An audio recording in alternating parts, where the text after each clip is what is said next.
Hello friends, it's me Karthik. Hope you guys are doing really good. So one of the commonly used feature in Java is overriding, and there is a one famous Java interview question is like overloading versus overriding. Okay, so what exactly the difference is? The famous Java interview questions, especially for the freshers. Okay, so before getting into that overloading versus overriding, it's important to understand the overriding first.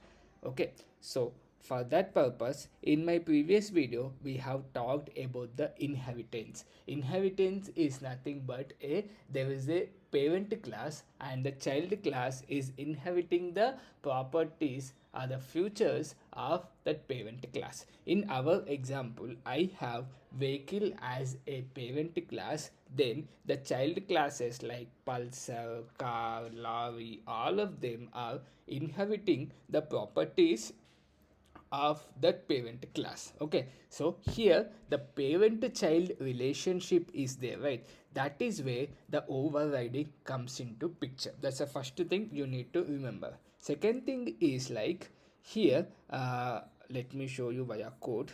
So here I am inheriting the properties of vehicle class with the child class using the extends keyword because vehicle is a class here, and there were certain features like start, stop, set as, get as. Okay, now here start, let's take an example of start. Okay, so here I have given a vehicle is starting something like this. Okay, in my bike class I have not given anything. That means it will simply go and here it will simply go to the parent class directly and it is executing that method. Okay, then here you could see it is executing that method, but not all the bikes will have the same start mechanism, right? Every bike has a different start mechanism, right? Like say like Luna bike will have different, and two-wheeler will have different, and even cars also different start mechanism, right? So in that case, how can you simply execute, how can you simply depend on this logic? No, right? So it is the responsibility of the child class to take that future and implement according to your own thing.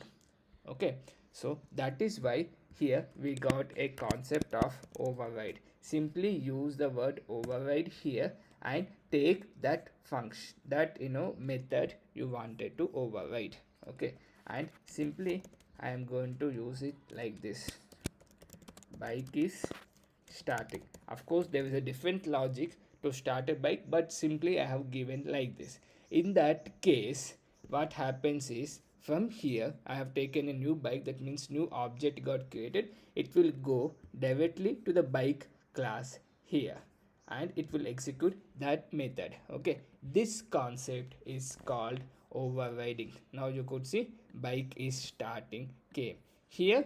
There is a override annotation is there to let Java know that I am overriding this particular method which is available in my parent. Okay, so I have a start method available in my parent. I am going to override this into my child class. Okay, child class with the help of at the rate override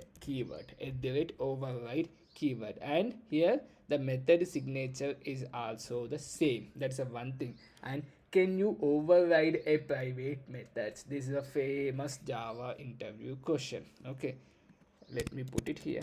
Can you override private methods? No, boss. Can you override final methods? No. Okay, let me show you that. But final keyword we are going to talk detail in other topic or other video. So here I am going to take private, then immediately you could see here this override, there is an issue. Method does not override from its superclass, okay, because it is a private. Cool. Let me change this to final method, okay. Then also the same thing, start cannot override because overridden method is final. You cannot do that. If you want to do it, you simply need to change this final. That means you need to remove that, okay. This is what I would like to talk as part of this tutorial, this video. In other video we are going to see more Java interview questions. Hope this is useful and informative for you guys.